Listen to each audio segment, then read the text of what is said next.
नमस्कार दोस्तों, कैसे हैं आप सब। आज मैं लेकर आई हूँ आंवला नवमी की या अक्षय नवमी की कथा। वैसे तो कार्तिक मास में हिंदू मान्यता के अनुसार बहुत सारे त्यौहार मनाए जाते हैं। अलग अलग क्षेत्र समुदाय के लोग अलग अलग त्यौहार मनाते हैं।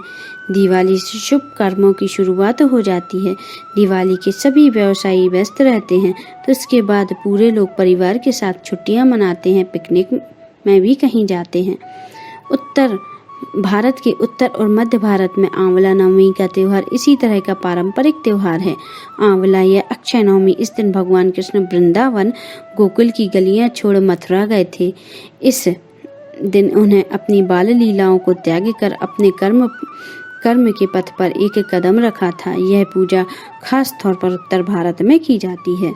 इस दिन वृंदावन में परिक्रमा शुरू कर दी जाती है। महिलाएं आंवला नवमी की पूजा पूरे विधि विधान के साथ करती हैं। यह पूजा संतान प्राप्ति एवं पारिवारिक सुख सुविधाओं के उद्देश्य से की जाती है। कथा। एक राज्य में आंवल्या नाम का एक राजा था। राजा ने यह प्रण कर लिया कि वह अपनी प्रजा में रोजाना 1.25 मन आंवला दान करेगा, उसके बाद ही खाना ग्रहण करेगा। राजा अपने प्रण के अनुसार ऐसे ही करता था, लेकिन उसके बेटे और बहुओं को यह बात पसंद नहीं थी।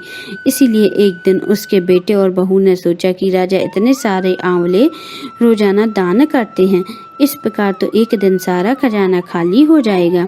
एक दिन बेटे ने राजा से कहा कि उसे इस तरह दान करना बंद कर देना चाहिए। राजकुमार की बातें सुनकर राजा को बहुत दुख हुआ और राजा ने रानी के साथ महल को त्याग दिया।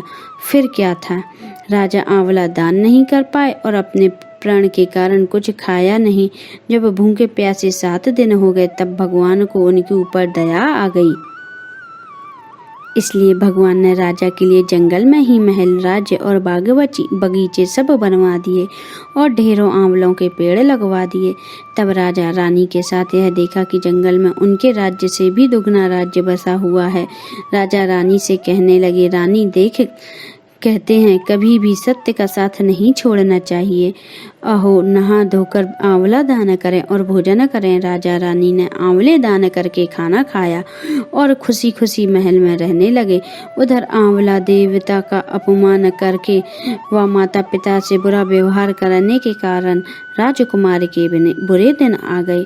उसका राज्य शत्रुओं ने छीन लिया। वह दाने दाने को मोहताज हो गया और काम ढूंढते हुए अपने पिताजी के राज्य में आ पहुंचा। उसकी हालत इतनी बिगड़ी हुई थी कि पिता ने उन्हें बिना पहचाने हुए काम पर रख लिया। बेटे बहू सोच भी नहीं सकते थे कि उनके माता पिता इतने बड़े राज्य के मालिक हो सकते हैं, सो उन्होंने भी अपने माता पिता को नहीं पहचाना। एक दिन बहू ने सास को बाल गूंथते समय उसकी पीठ पर मस्सा देखा। उसने यह सोचकर रोना आने लगा कि ऐसा मस्सा मेरी सास के यहाँ भी था। उसने यह सोचकर उन्हें आंवले दान करने से रोका था कि हमारा सब धन नष्ट हो गया, आज वे लोग ना जाने कहाँ होंगे। यह सोच बहू को रोना आने लगा और आंसू टपक टपक कर सास की पीठ पर गिरने लगे।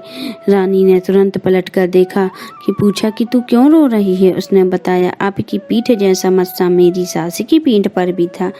उन्हें हमने आंवले दान करने से मना कर दिया था, इसलिए वो घर छोड़कर कहीं चले गए। तब रानी ने उन्हें पहचान लिया, सारा हाल पूछा और अपना हाल बताया। अपने बेटे बहू को समझाया कि दान करने से धर्म कम नहीं होता बल्कि बढ़ता है।